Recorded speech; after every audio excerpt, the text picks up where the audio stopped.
Consciousness, the final frontier. These are the voyages into the universe between your ears. Our mission, to explore collective wisdom, seek out amazing secrets, and spread the message of personal potential.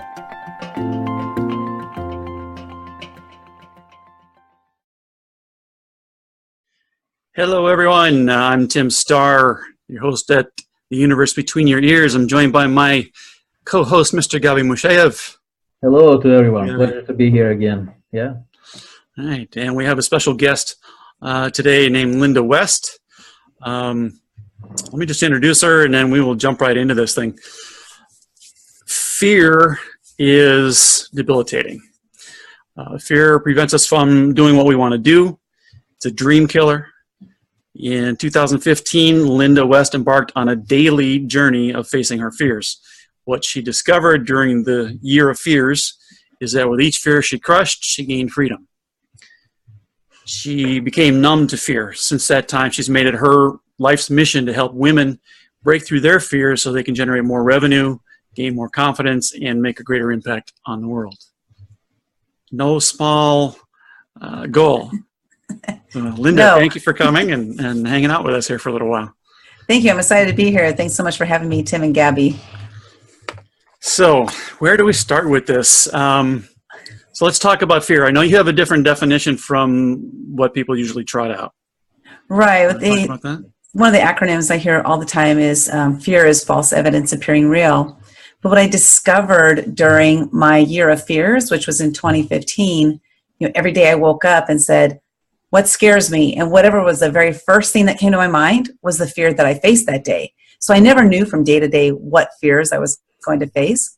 But what I discovered is throughout that year is that every day, as long as I had faith in what I was doing, that everything was going to be okay. So I came up with faith erases anxious reactions. Because fear is really no more than anxiety that we have inside, and it shows up in different ways, lump in our throat, buzzing in our stomach or whatever. We feel like we want to just like throw up, But I discovered that by having faith that everything was going to be okay, that it made it really easy for me to just step through that fear. By the end of the year, I had been tackling fear all year long, and I became somewhat numb to fear. I still have fears. Right. I still face some of the same fears today as I faced in 2015. They don't ever go away. But now I recognize exactly what fear is for me. And I say, oh, that's just fear. And I'm just going to go right through it. And that's how I now operate on a daily basis now. Cool. So a year of fears. Mm-hmm. Did you have 365 different things that came up, or did you recycle some of them, or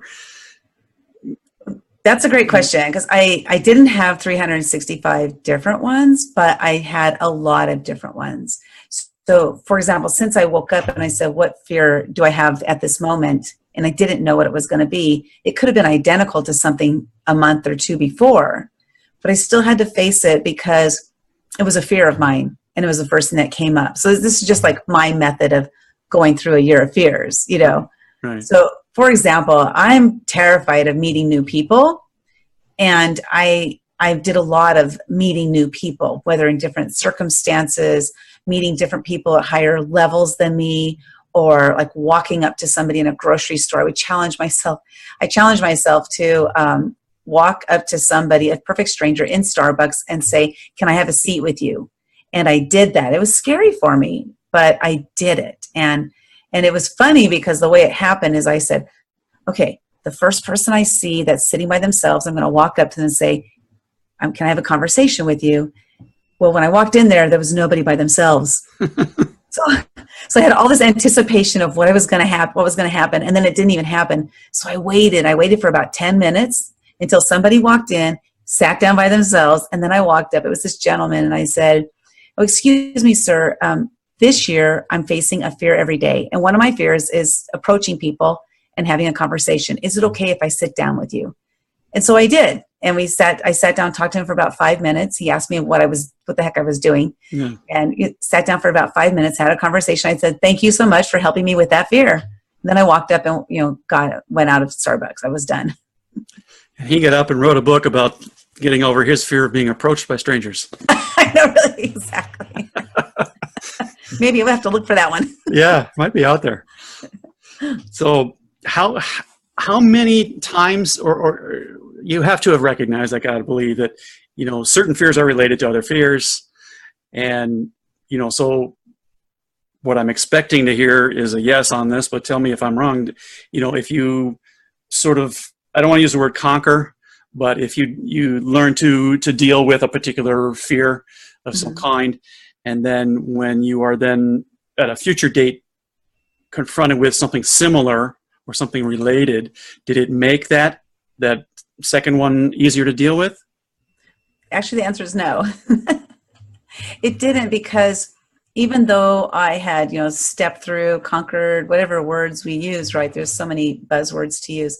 Even though I had faced it and went through with it previously, it was a new day, a new circumstance, a new person. I had something different to eat that day.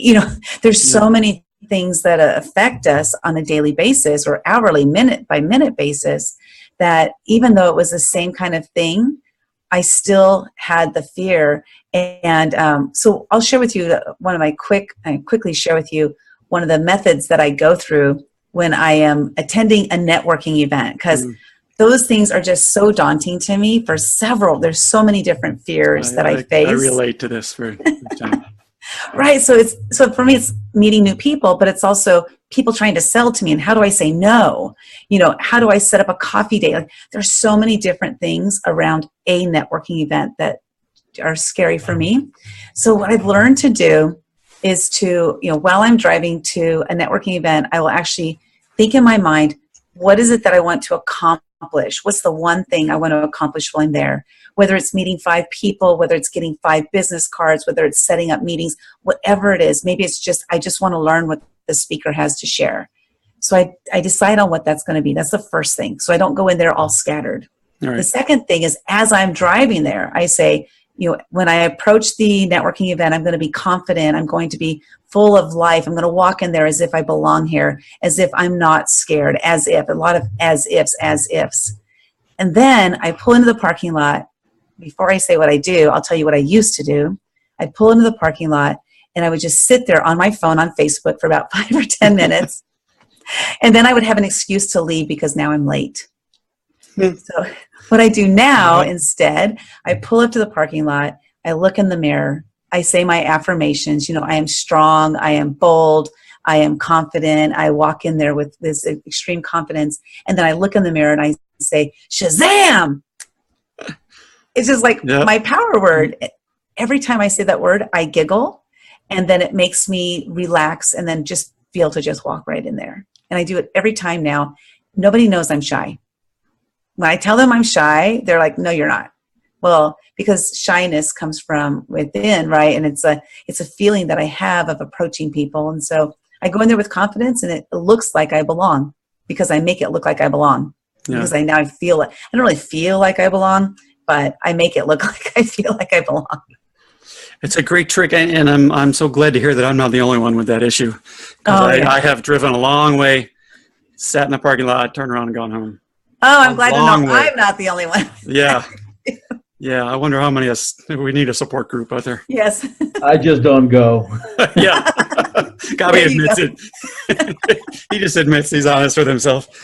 Yeah, I know, really. I make the effort, it's like, oh my gosh. I don't know how many times have I appeared and then gone right home for whatever reason I came up with that day. Yeah. So, so with and so what you do now is you help primarily women, I guess, to work through their fears. Yeah. And is this a pretty common one with women in general, or?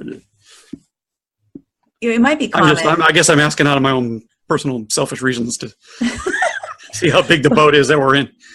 Well, I'm sure it's probably worldwide, and men, women. I just find that I work better with women because I can relate to them since I am a woman. I do actually have some male clients, but when we look at like our target audience, right, women relate to me really well. What's kind of crazy about this is that I was a tomboy growing up.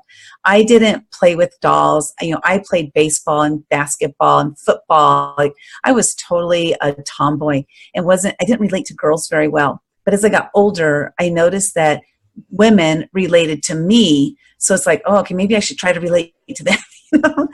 So it's been kind of weird going from tomboy, watching all the games and all that stuff, to hanging out with the girls, wearing makeup, doing my hair. This is stuff I never did before. So it's kind of weird to just kind of put myself into that place. But because of that, I'm learning to more relate to women, and I still relate to men really well, but I'm learning to relate to women. It's kind of interesting because I relate to men like that. Yeah. But women, I have to. So it was a fear of mine too, was relating to women, because I just never had. How am I going to go into a conversation and talk about these things that I am not interested in at all? Yeah. Yeah. It's been an interesting journey. Maybe we need to connect you up with our friend Morgan Wonderly. I know Morgan. Do you know Morgan? She's a doll. She's in my group. It's a small world. I'm finding all kinds of people that know her. She's amazing. So, Gabi, you've been suspiciously quiet. Facing your fears is an interesting topic, because you see, don't you think that if you feel an emotion of fear, right? Isn't that the question first to, well, okay, this is guidance. This is guidance. I should stay away from this thing if it gives me fear. If it's an emotion, isn't that kind of like a GPS for you?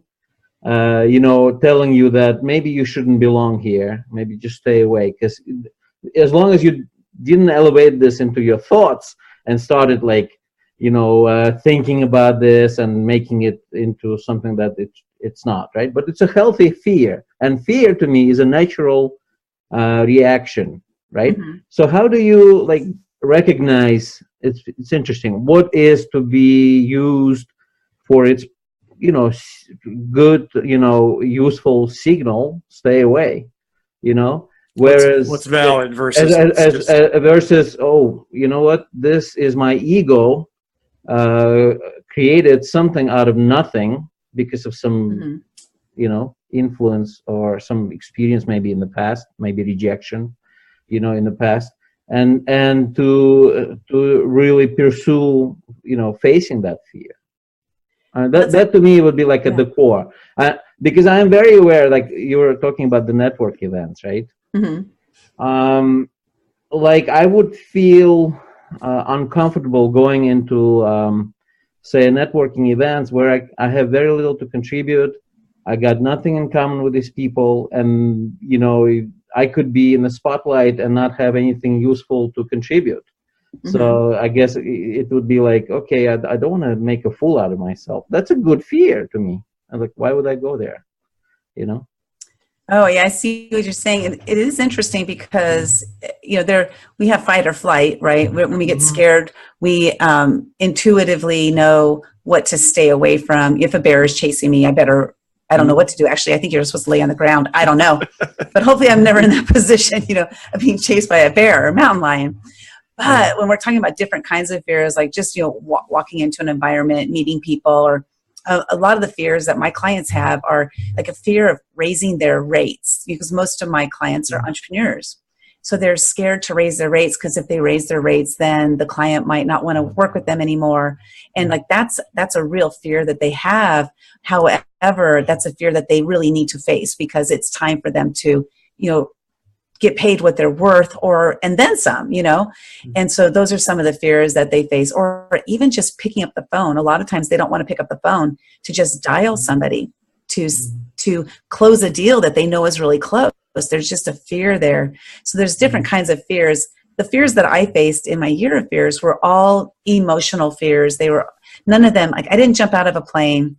I didn't do a fear factor where I was eating bugs and stuff like that, because that's more that's not fear to me. That's gross.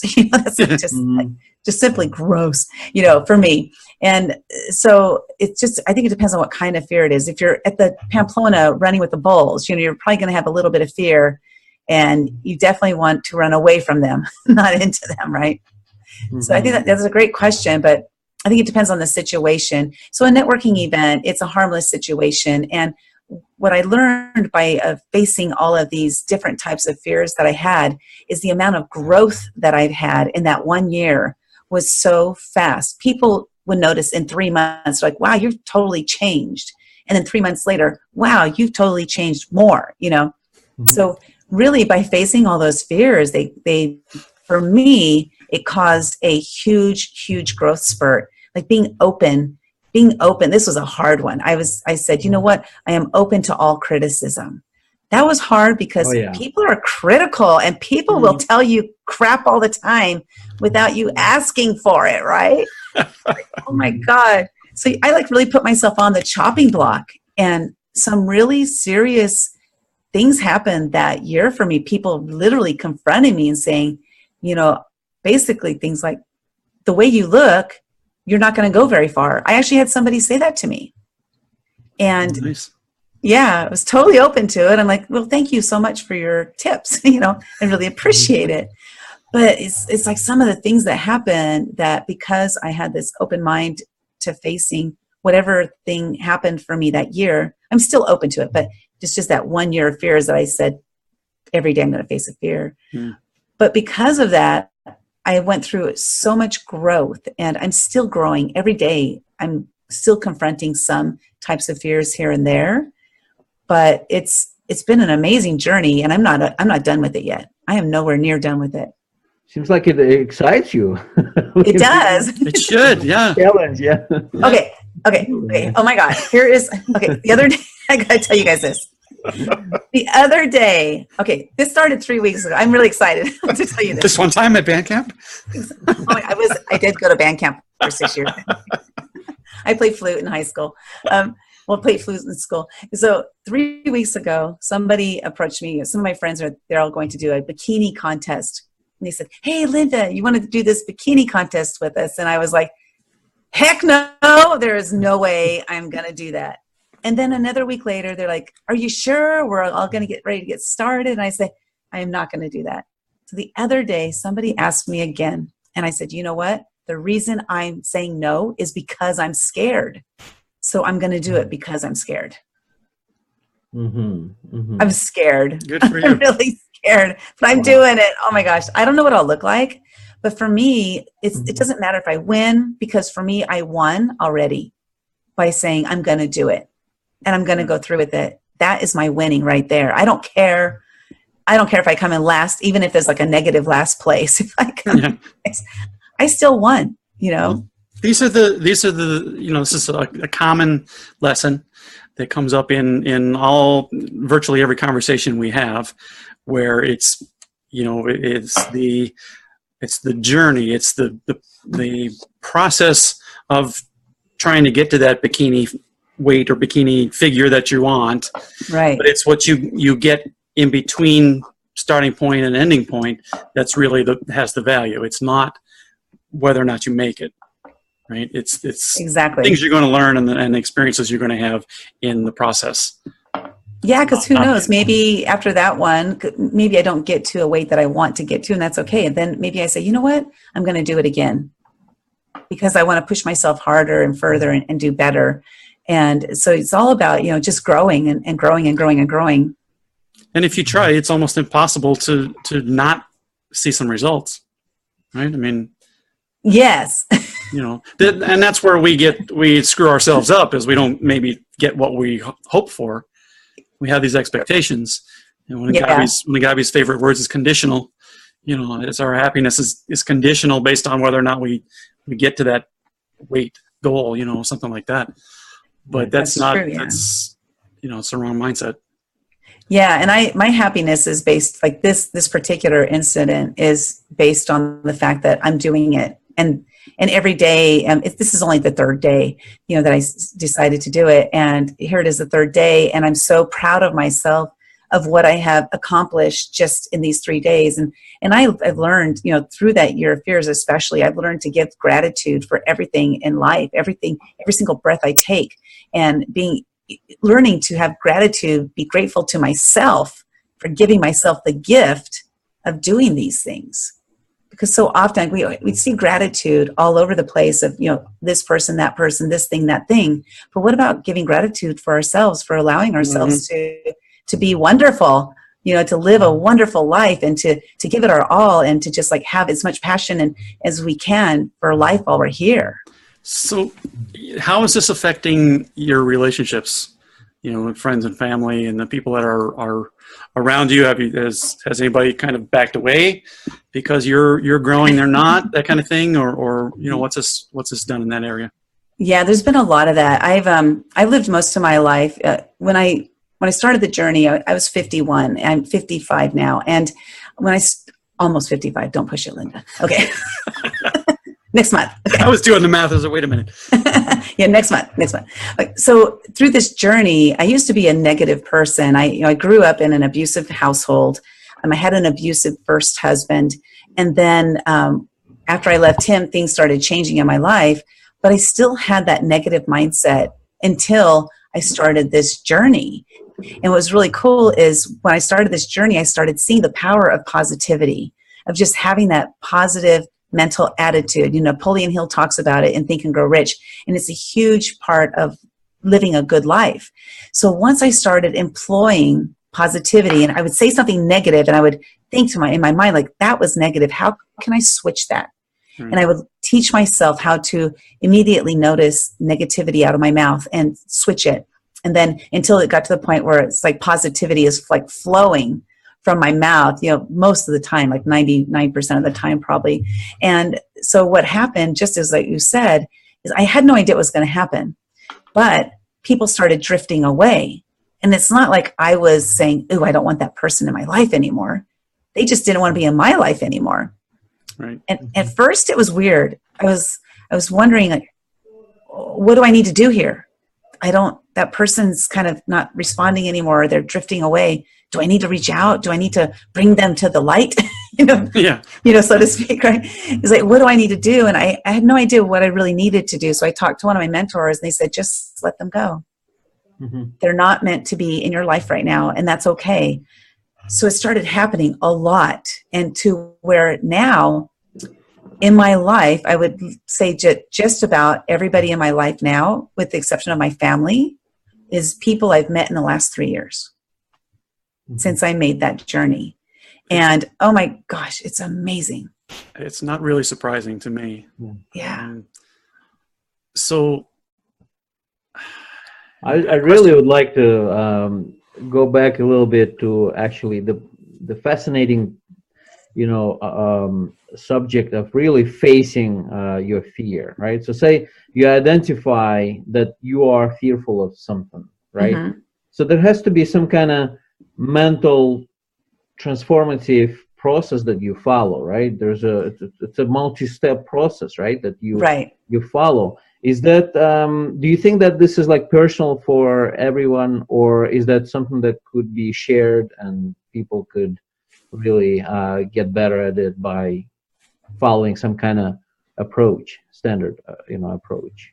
Well, that's a great question. And I think that the process that I use works really well. It works great for me, of course, but I've handed it down to some of my clients for them to try it and see if it works for them. And it seems that it works for them a lot of times. It doesn't work every time. But so the process is, first, I have to recognize that something is fearful. So let's talk about the bikini contest, for example. Yeah, that's a good example. I like bikini contests. Yeah. I know you do.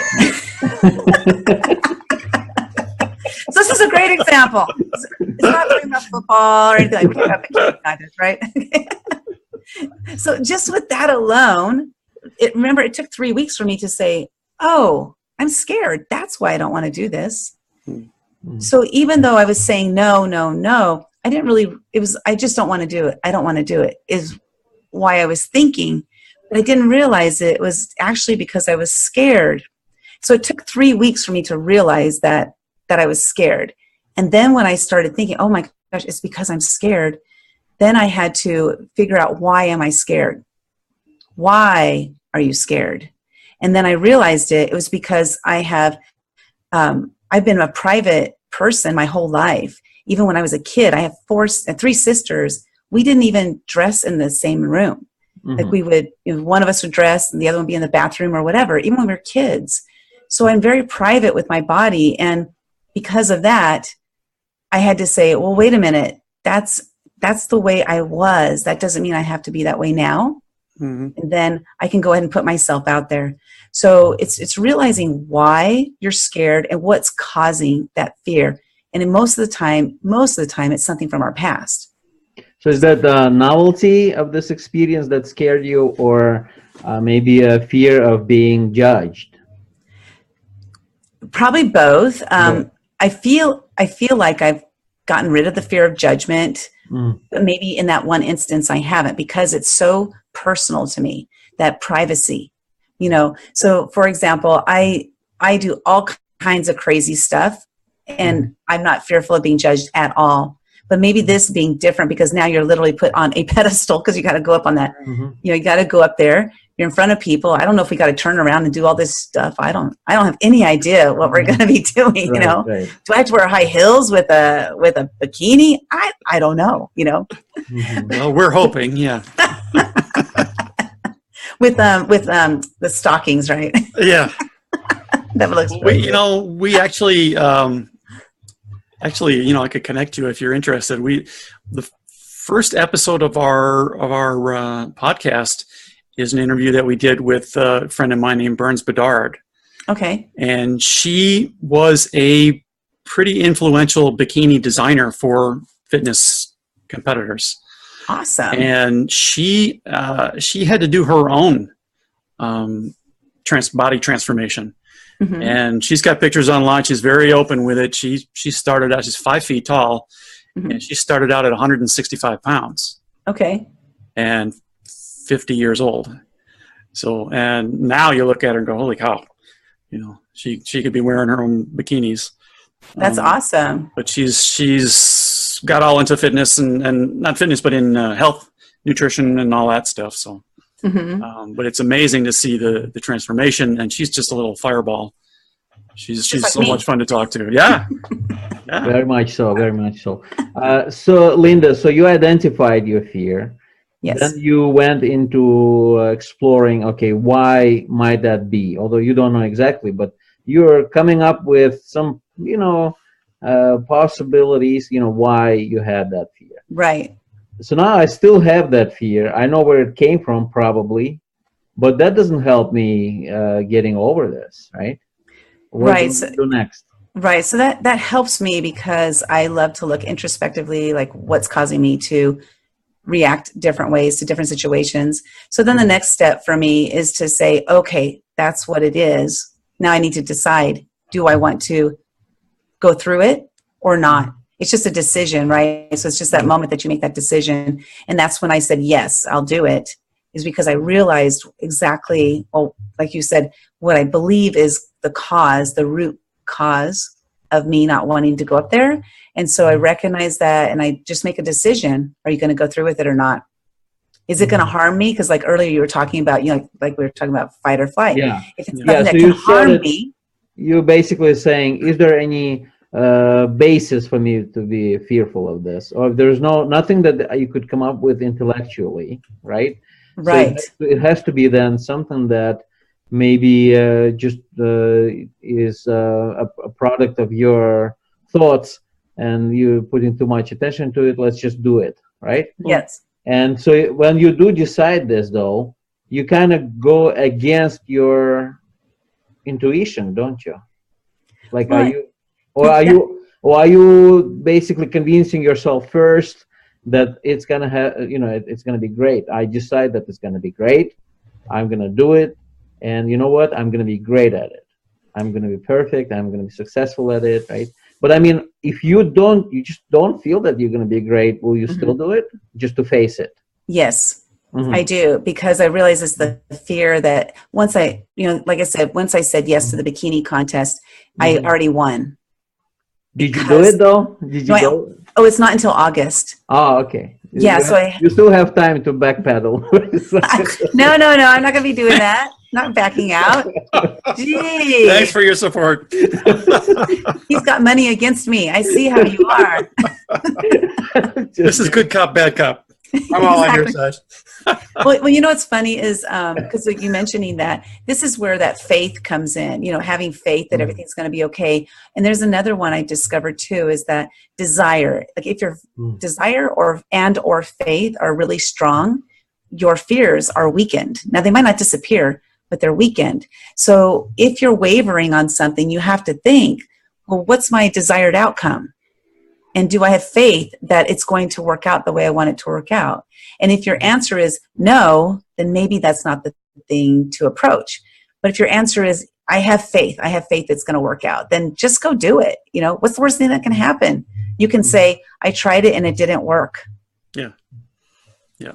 Mm-hmm. And Gabby, I think, you know, the question you were asking about the intuition thing, I think that if you can't point your finger at the cause of a fear, but you still somehow feel a need to move forward and try to get past it, I think that's intuition talking to you. Is it though? I mean, intuition is telling you to be afraid. Intuition is telling you, forget about the fear, you know, keep going.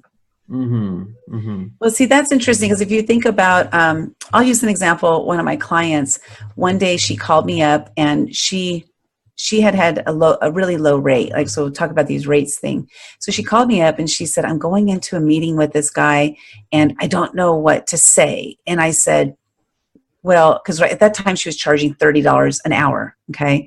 And I said, here's what you're going to say to him. And you're going to, when he asks you how much it costs, you're going to say $50 an hour. And she was like, I can't do that. I can't do that. But if you think about it, really there was a fear that she had for whatever reason, her value of herself, her worth, whatever it was, she had this fear to say that number out loud.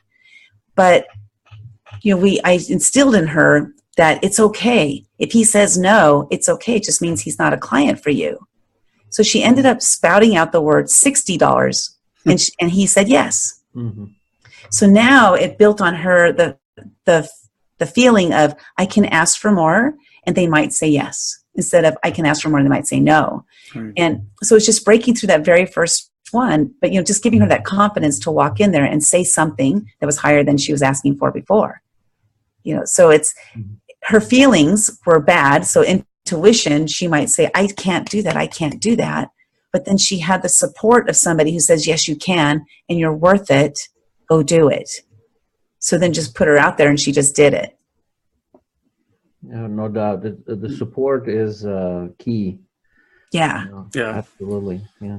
How important is it that you, maybe hopefully the last question on this little piece we had a minute ago, but how important is it to be able to identify the root of the fear, or is it possible, or is there, you know, like a 80-20 rule that something along that line that applies where in certain cases it really doesn't matter? You can just keep trudging on and you can get past it, or in other cases you really need to know? You don't really need to know. For me, it's just helpful. And I don't know the reason for all of the different fears, but I do know that some of them, when they really, really eat at me, I have to figure out, well, why am I feeling like this? You know, because I know it's not, I would almost say it's not real, because fears are real, but maybe it's not really justified. And so why is it so strong? Why is it so strong that I fought one for 3 weeks? You know, fought a fear for 3 weeks because I didn't even realize it was a fear. So, because I was just saying no, you know, it's not like there wasn't any fear because I was saying no. Do you think most of our fears are irrational? I hate to say that because everybody goes through different situations in their lives, and, you know, everybody is different. So I like to say that the fear is rational to you. It doesn't mean it's rational, but it's rational to you. And you'll rationalize your fears, right? I'm not jumping out of a plane because what if I die? I heard that people die jumping out of a plane. You'll rationalize that 0.1%, I don't even know the numbers, I'll just make this up, 0.1% of the people who jump out of planes die. But that's why you're not going to do it, because you might be that 0.1. So I have an example of that. And this was really interesting because this happened just 6 months ago. And that was that I was going to go to one of those indoor skydiving things. And I was so excited. I'm going to go to do this indoor skydiving. It's going to be a blast. And then a friend of mine, she said, oh, I just did that last week and I thought I was going to die. I couldn't breathe. The air was moving so fast that I literally thought I wasn't going to be able to breathe. All of a sudden, I was terrified to go. Before that, I was excited. And so I went with a group of about 10 people and I said, I'm not going to be able to breathe. I'm like really worried I'm not going to be able to breathe. And they're like, Lynda, you're going to be able to breathe. Look there's people in there right now. They're breathing. Yeah. It's air. They're giving you more air. Of course you're going to be able to breathe. But it's interesting how one person can change, totally flip the way you think about something. So is it possible that a lot of the fears that we have instilled in us are caused by other people instilling their fear into us? Sure. Who knows? No, it is so. I don't know if it's like a marketing thing, like an 80-20 rule or anything. Yeah. What were you saying, Gabby? No, yeah, I think you got a really good point. I agree. I think, growing up, I had a situation when my mom was always telling me what could go wrong. Mm. It never even occurred to me what could go wrong, but she would give a list of things that could go wrong, and I was like, well, I was too little to realize, what that was. So I really got scared, Yeah. doing many things. And now I'm watching my boy who is high functioning autistic. And he doesn't have this ego that creates fears, right? Mm-hmm. And what I'm seeing, which is kind of interesting to observe, say we come to a place where kids are playing and there's there's a soccer game, right? Mm-hmm. And my son, they're like kids and they're like all active, his age, maybe older, whatever. He would go right in the middle of that soccer field and will start asking questions, how long they've been playing, if they know each other, what their names are. He has no inhibitions whatsoever. He just goes on and then he'll say, I don't know, I like soccer, but maybe not this time. And then he'll walk away like nothing happened. That's so awesome. I've got balls, to do this in the middle of the game, And I'm thinking, and he's just totally fine with it, He just doesn't know that he's not supposed to. He's fine. It's a natural thing for him to find out to sort out. Is that something he wants to do or he doesn't? And once he established that he doesn't, he lost interest and he walked away. Yeah. So, and I'm thinking, what you started out asking about do the fears come from other people? Mm-hmm. Or Lynda, you were asking that or tossing that out, and absolutely yes. It's just a program, right? And most of our programs are coming from somewhere else, right? They were implanted. Your experience, Tim, when you introduced my son to this one of the folky monkey artists, he had nothing. I would feel like in awe. Oh my God, meeting this performer who just a minute ago I saw them on stage, right? And now I get to meet them. I would be like a little bit in awe. Nothing, No, he wanted to walk away because they weren't immediately ready to talk to him. They were talking to somebody else. Oh yeah. And he's like, oh no, he's busy or whatever. And I was like, no, just wait a minute. I was analyzing this reaction. I was thinking, that's interesting. You see, the component, the overthinking of his emotion is not happening. He's got this switch, it doesn't happen for him. And I watch, that's an interesting thing because I watched it turn on and off. We went, it's just so everybody knows what we're talking about. We went to a local venue that had a number of primarily local artists doing Beatles music. Mm-hmm. And so during the intermission, a bunch of people were just milling about, and then one of the guys that had just been on stage was in the hallway and talking with people, and so Gabby's son wanted to, he got excited because he recognized him, and so I asked him, you want to get an autograph? Yeah, and so we went and got a piece of paper and a pen, and I brought him, and he, he was turning on and off about it because at first he was excited and then he didn't have anything to sign an autograph with. So he's like, oh, he's ready to give up immediately. And I don't know, we just got to borrow something. So I went and got a piece of paper and a pen from somebody and grabbed him. And then we go and find the guy, and he's talking to two other people. And so Gabby's son, David, wanted to turn right around again and go because he didn't like switch right over. But he went back and forth in an instant. And it was really interesting to watch. He does he's got that capability to just turn it on, turn it off, you know. Yeah, and so for us, I mean, he doesn't have it, so it's easy for him, right? But I mean, for us, I would say, okay, so I have the fear like begins with an emotion, right? So I experience this emotion that could become like bigger, right?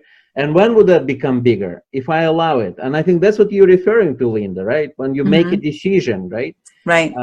So that was very useful because I mean, I'm looking at this, okay, the emotion just got started. The momentum is very small. It's not a big momentum there, right? So I still I could handle this, right? And I'm going to suppress it, right? I'm going to stop thinking that immediately. I'm going to control this. It's not going to go into my mind and start attracting bigger thoughts, you know, and become bigger and bigger, with feeding on that energy and being fueled by other thoughts. And, you know, thinking of the law of attraction, right? So one thought attracts a similar thought like it, you know, and even bigger thoughts. And so this whole thing expands now, it becomes like an avalanche of, you know, big tragic things that could happen, right? And but he doesn't have that, but we have a choice. We have a conscious decision to make. But I think that what's important to me is to be able to really catch that moment quickly. Just as the emotion wants to become a thought and then could start growing, right? Into more thoughts. So I want to grab it and say, no, you're not going there, you know? Well, that's that trick of being conscious of your thoughts. Yeah. Right? In the moment. But then if there are people who are telling you all the things that could possibly go wrong, yeah, I mean, I'm running away from them. I got the remote. Enough that I have to handle my things right now. I have to also you know, somehow compensate for all the contributions that this person is making. So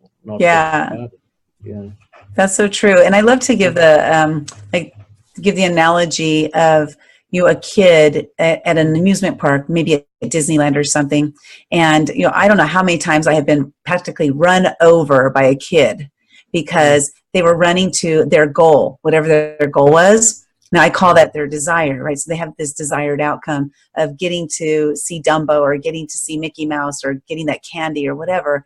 And they don't even see the blocks that are standing right in front of them, the human beings that are in their way, because all they see is that final vision of what they want. And so what happens to adults is we let those blocks stop us instead of doing what kids do and just run right through it. And like you said, if we can catch it right away, then we don't let it control us. We don't let it take control of our brain, and we don't let it fly off into this whole other world, right, that we've created in our head. Yeah. And that's the one thing that happened with me is during that year of fears, it made it so that I could quickly recognize, oh, that's fear. Just do it anyway. That's fear. Just do it anyway. And that's how I live my life now. And because of that, there's so many just absolutely incredible things have happened for my life, and I have no idea what the future holds. I just know it's going to be even more incredible because I've allowed myself to go through fearful situations head on and not let it stop me and scare me. It just makes a big difference. So that makes a difference. What you're saying, like, okay, when fear does occur, you know how to handle it, right? But you're taking it a little bit further. You actually want to proactively face fears. And when I got introduced to this, like, it must be very empowering, to actually But I mean, if you keep thinking, I mean, if in the morning, say, you're going to decide, okay, I'm going to face this fear, right? So, but you're going to keep giving attention to that fear throughout the whole day there, right? So doesn't that create a bigger momentum, and you're actually, without knowing it, without realizing, you're actually letting it grow because you're thinking that. And the law of attraction works this way. Whatever you give attention to expands, right? Right. So don't you, I'm thinking, isn't that going to be like a contradiction that you actually want to switch your focus away from the fear, not concentrate on it?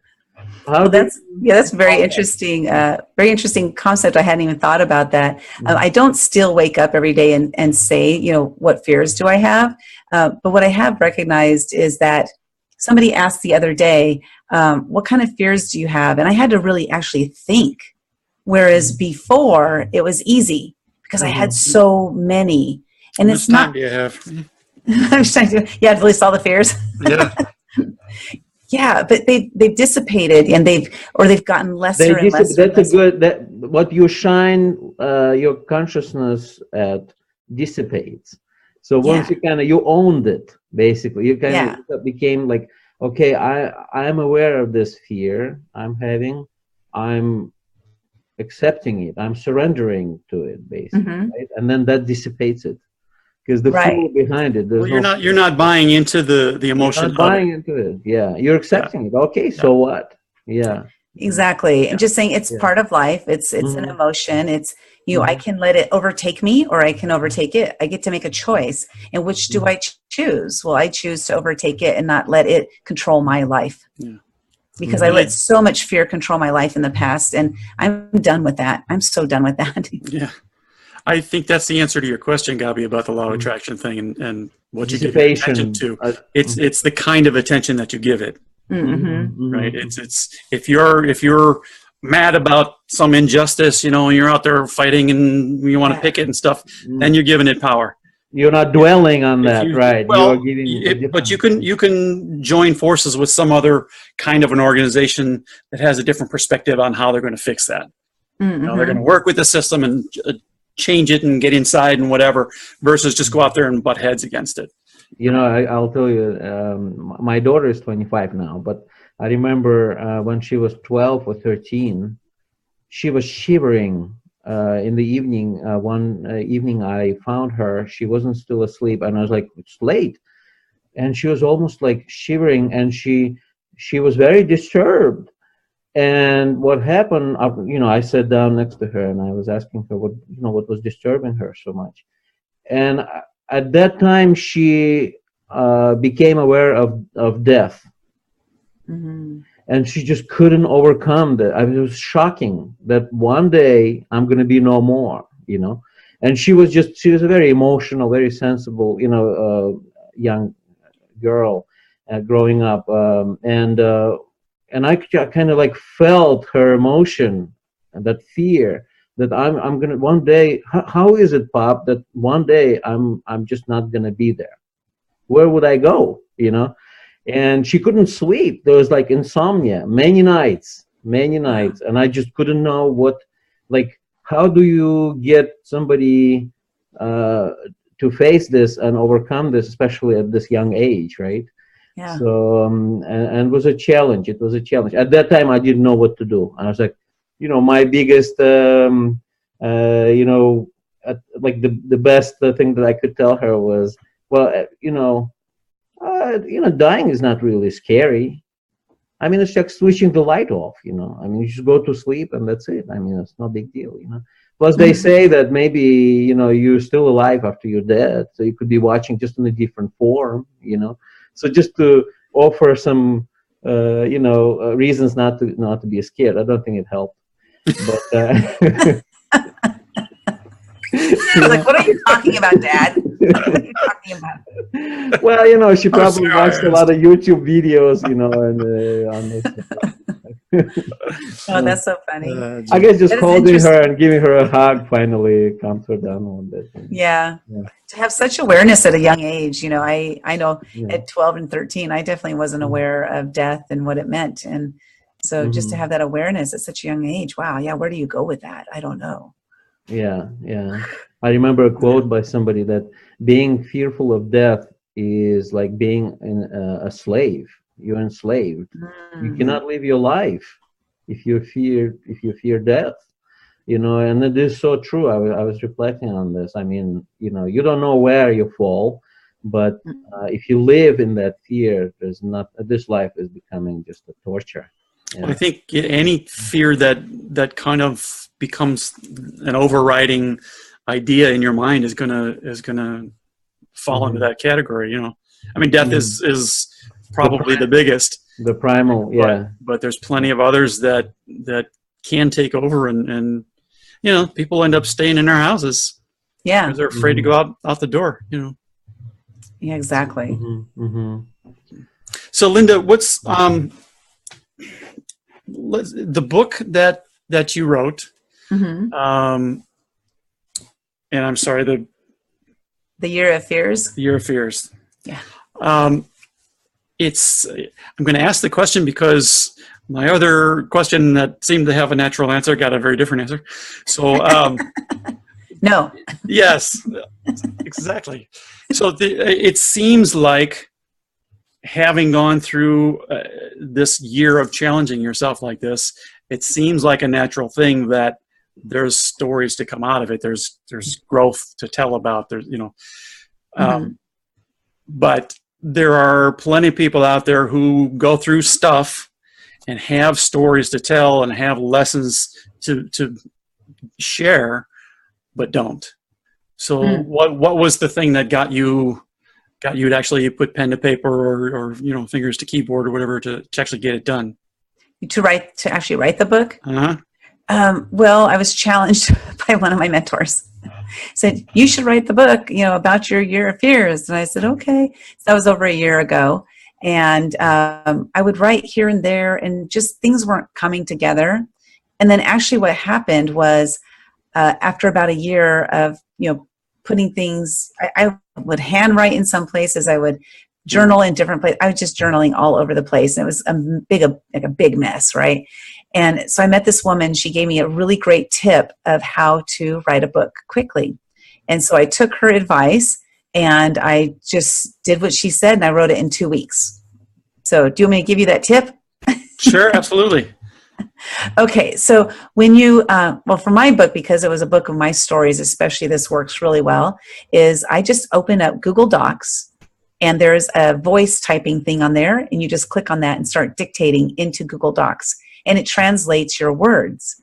So because I was just speaking my book, it flowed, and it just came right out. So literally it took 2 weeks to write it. That was amazing. That was like the best tip I could ever have, because I had written the book many, many times, just didn't have it all together. Right. So now I just wrote it and then finished it in 2 weeks. You had it all planned out in your mind. You just kind of dictated it, right? It's like a download. Yeah. Exactly. Yeah. So, all right. I don't know. Are we done? I read some. I read a foreword by Greg. Yes. For your book. It was incredible, and now he totally got me engaged in this, and I want to continue reading that book. Awesome. And now that I also personally met you, it's becoming even more interesting. Yeah. Let's tell people who Greg is. Greg Reed. Yeah. Little. But let's maybe a little more. Who wants to start? I cleared it up for everybody. Yeah. Well, Greg is, he's an international speaker. He's a mentor. He's publisher, published over 65 books that have all been bestsellers. He is in the Think and Grow Rich. Oh my gosh, what's the word? He's been commissioned by the Napoleon Hill Foundation to, put out Napoleon Hill's works. And he's a film producer, and gosh, I don't know, what else does Greg do? He's amazing. He's one of my mentors. He's my speaking coach, actually. And he's an amazing person, and I'm so blessed to know him. I know he was on your show. He was supposed to be. It hasn't happened yet. He had to reschedule. Okay. So, about 2 weeks from now, I think? Okay, cool. Talk to him. So looking forward to that. So, yeah, I thought we'd better tell the audience who we were talking about. Yeah, exactly. A little more. Greg's interviews, when I listen to them, I always have a notepad and a pen, because there's going to be some amazing wisdom. Yes. That you want to try out. Absolutely. Yeah. Always some amazing wisdom. Can I share with you guys the scariest thing that happened to me during that year of fears? Sure. Okay. It was about 6 months into it. And first about 3 months into it, I had attended an event called Secret Knock, which is actually an event Greg Reed leads. And I attended that. And then right after it was over, we were invited to a kind of like a party. Well, the party was really an introduction to go to another event. And I went ahead and paid money for that event. It was very expensive, and I paid for it, and it's called CEO Space. Now, CEO Space is a 9-day event where they have weekends and then the weekdays, or both weekends and the weekdays. Well, the first weekend is time spent networking, as well as they have some classes that they teach. And I was so excited to go to this event because I was going to be meeting some CEOs of companies. And, I wasn't like a real CEO because I was by myself. So literally CEO by name only, right? And so I got to the event on a Friday, and check-in was Saturday morning to start doing the classes and meeting people. So Saturday morning and evening came and went. I stayed in my room the whole time. Sunday morning came and went. I stayed in my room the entire time, all Sunday. Monday morning, it was 11 a.m. Monday morning. I was so scared to go down to CEO Space because I realized that I was experiencing what they call imposter syndrome. I felt like I was an imposter. I didn't belong in this place. What am I doing here? Who do I think I am? Just because I had the money to spend doesn't mean I deserve to be here. Who am I? So Monday morning, I woke up. And I got up and I still was eating donuts and whatever, like I ate a bunch of junk that weekend. And then at 11 a.m., I said, Lynda, you need to just hop in the shower, walk down there as if you belong here, as if you are one of them. And so I did that. I, hopped in the shower and I walked down there, and I looked so confident walking in there. And then I was worried that when I walked in and I stepped in, I was late, and everybody was going to look at me going, oh, she's late, But nobody even recognized that I was late. Nobody even saw me walk in. And then I sat down right as I walked in, sat down some chairs there, and the speaker was speaking. And when the speaker was done speaking, we all got up to walk out into the lobby area. First of all, I looked and I noticed that I was sitting in the faculty's chairs. So not only was I walked in with confidence, but I walked in as if I were a faculty member. It's like, totally funny. People thought I was faculty. But then people were walking out into the lobby, and everybody was so nice and kind and generous and giving and caring and loving. And there was so much amazing support that I realized in that moment that I did belong there. And that was I'm getting emotional just thinking about the fact that I put myself into this extremely scary situation for me, of a place where I didn't feel like I belonged, and then I immediately felt belonging. It was literally within the first hour that I got my money's worth, because of the change that was affected in me to make me realize that I belong with these people. I belong to be surrounded by greatness. I belong to be surrounded with these incredible people who are literally changing people's lives on a daily basis. And ever since then, I've put myself into places where I don't think I belong, but I'm putting myself there anywhere because I know I actually do belong. That's amazing. And I want to comment on that. There's a lesson there that, what I see, because I struggle with the same issue, right? And I would have been there 2 days in the room and then go, well, I'm 2 days late. I missed Right. everything, right? Yeah. And it doesn't matter how much you spent. Right? That doesn't factor in, which is unfortunate. But the lesson is that I have never carried through with, and use this as an example, I've never attended an event that I really was fighting myself over, and then been sorry that I attended. It's always been, I'm glad I walked in the door, always. So if there's anybody out there who's listening, watching, understand that all you have to do is walk through the door. That's it. And just let, the universe take care of the rest for you. It's almost like, realizing that we're all connected. We're all part of the same, we are part of the same soul, if you will. Yep. So I was like, when you're describing this, I kind of visualized like a bottle of water, and then you're a droplet, right? And you're not connected to that bottle, right? And you're kind of like scared to just come and join this, community of water droplets, and become one, right? And Yeah. then you were hesitating, and finally you made that jump, and then you entered this big like community of water droplets. Like they're all one. What was so scary, you know? Yeah. And, like, and if you think of it, all this fear is coming from separation. We were separated, and now we judge each other. Yeah. Mm-hmm. Well, who are you judging? If you're judging me, right, then you're judging yourself. Yep. You see, basically, we are part. We are connected. You know, so don't go just around passing out judgment. Yeah. You know, I'm you. I am you. I am a reflection of. This is exactly why you're judging me, because you're judging yourself, your qualities that you judge. My quality, you're finding them, those qualities in yourself, and that's what you're focusing on, right? Mm-hmm. So it was a beautiful story. I really enjoyed you. it. I almost like felt your vibration, Lynda. You know, overcoming this. Yeah. And Oh my now, gosh. and now you're going with that. That's the, gosh, right here you gave us like a way to overcome fear. This is like a transformative path of thinking. Yes. Yeah.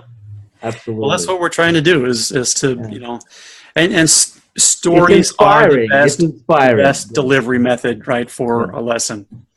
Right. Because Exactly. everybody relates to different things, but I can almost guarantee you weren't the only person at that event who felt the way you did. Right? And I know I wasn't, because I actually told people that while I was at the event. They're like, I was scared too. Mm-hmm. So, which is a great way, because then we have something in common, right? And we overcame that fear by actually going and attending.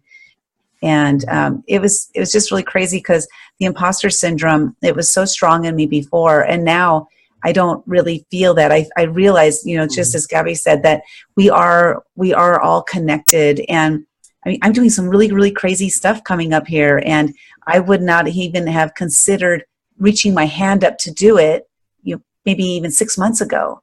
But now I am. I'm reaching my hand up, and I'm just putting it out there. And I'm manifesting as much as I possibly can and making my life into the best possible life I can live, because we don't know when we're going to die. Your daughter is like, I'm going to die someday. Yes, you are. But make sure that you live while you're here. You got to live your life. So I'm. Yeah, I heard it fairly recently, and I don't know where I got it from. That's not me barking. But somebody said, there's nothing that you want is inside your comfort zone. Everything that you have a desire for is outside of what you're comfortable with. So if you want something more, you want bigger, you want better, you want whatever, even if it's just a small step, you've got to step outside and do things that are just a little uncomfortable. It doesn't have to be big, bad, scary, but right. But there's a distinction, right? Not to just do it without being aligned first, right? I think that story, you want to feel aligned with that and then go into it, right? So there has to be work done before you do it, right? I mean, well, you don't just randomly do things, but if you want something, you want a better car and you can't afford it now, you got to do something other than what you've been doing to find a bargain somewhere or to make more money or something. So it's outside of what you're comfortable with. You've got to do something else. My daughter is a performer on stage, and she was asked to perform one of the leading roles, and she said, how we rehearse, and it's like a kind of thing that where they come into some city and they never met each other, and they just put this group together and they have to come up with something. Oh wow. And so they have this practice. They don't know each other, and obviously they have to establish some relationship and be comfortable with each other, right? And so there's a leading person who just goes around the stage and just screams, "I love you, son! I love you, son!" And everybody is supposed to repeat, right? And they just go around and they're kind of like just freeing themselves from this fear of performing, right?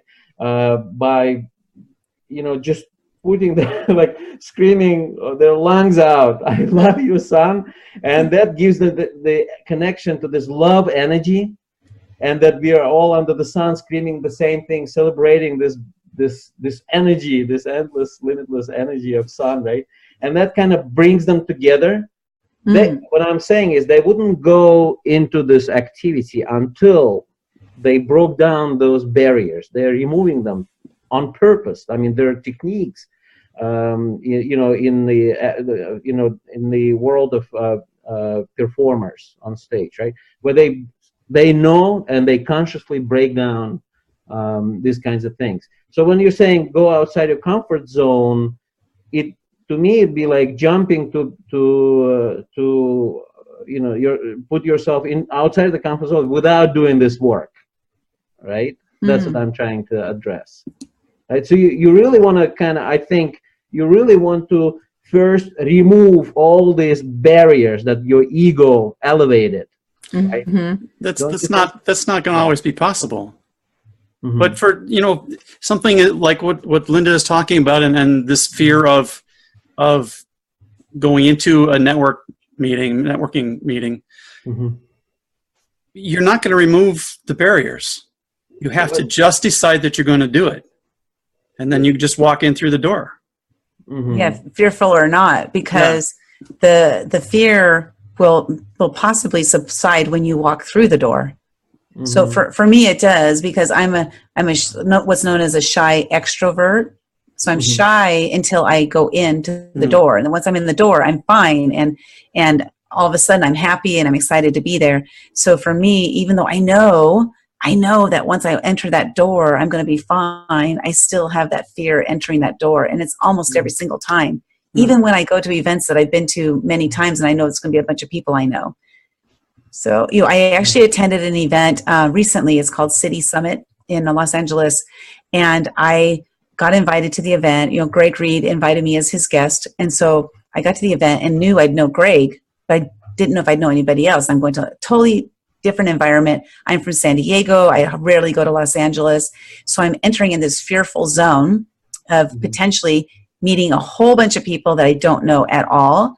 So what ended up happening is I walked in and I saw, oh, hi, John. Oh, hi, Sarah. Well, there were so many people there that I knew, but in my mind, I worked it up into being this really fearful situation because I didn't know. So the fear of unknown is real. Like we experience that until we know what we're doing, then we have the fear.